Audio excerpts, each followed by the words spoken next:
Државата започна процедура за проценка на штетите на објектите кои беа оштетени од така наречената шарена револуција. Во ова проценка се очекува да влезат оштетените објекти на Собранието и владата на Република Македонија, Порта Македонија, објектите на Министерството за правда, Министерството за култура, Управата за јавни приходи, Агенцијата за медиуми, Агенцијата за вработување и поголем број на споменици и спомен обележја, плоштади, како и објектите на општините Битола и Прилеп. Од владата изјавија дека е започната ова процедура за проценката на штети и додаваат дека за некои од објектите бирото веќе има направено вештачење по барање на самите субјекти.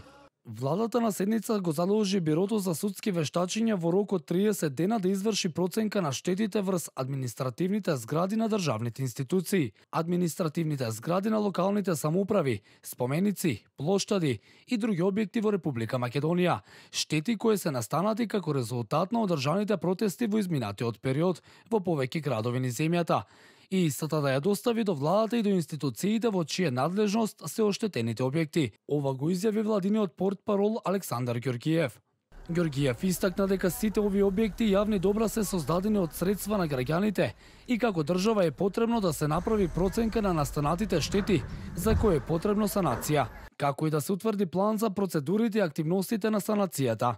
Според досегашните информации кои што телевизија Нова ги пласираше во јавноста, се говори дека над 200.000 евра првично ќе ја чини државата од штетата која е нанесена на културно-историските споменици и институциите по едномесечните протести. Нова цифра сега е зголемена ако се земе фактот дека протестите траат повеќе од еден месец.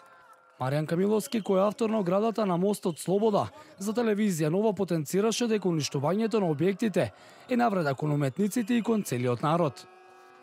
Како и да е, имаме сериозен идеолошки проблем со група, ја би ги нарекол фанатици, пошто ова е фанатизам више.